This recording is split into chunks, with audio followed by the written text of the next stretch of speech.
জানেন কি, পুরীতে প্রভু জগন্নাথ দেবের রথ নির্মাণের জন্য যে কাঠ লাগে তা সোনার কুঠার দিয়ে কাটা হয়।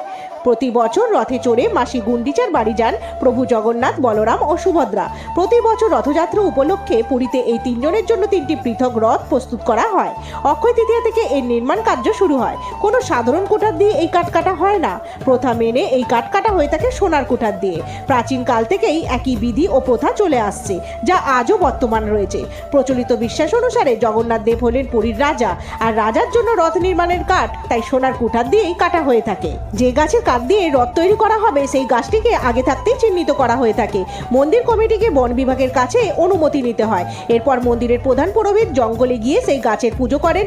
যে ছুতোর পরিবার বংশানুক্রমে রথযাত্রার জন্য গাছ কেটে আসছে, সেই পরিবারের সদস্য প্রথমে সোনার কুঠার জগন্নাথ দেবের পায়ে স্পর্শ করান। তারপর জগন্নাথ দেবের আশীর্বাদ নিয়ে সেই গাছ কাটে। কারিগরেরা এই সময় মন্দির চত্বরে থাকেন এবং ব্রহ্মচর্য পালন করেন।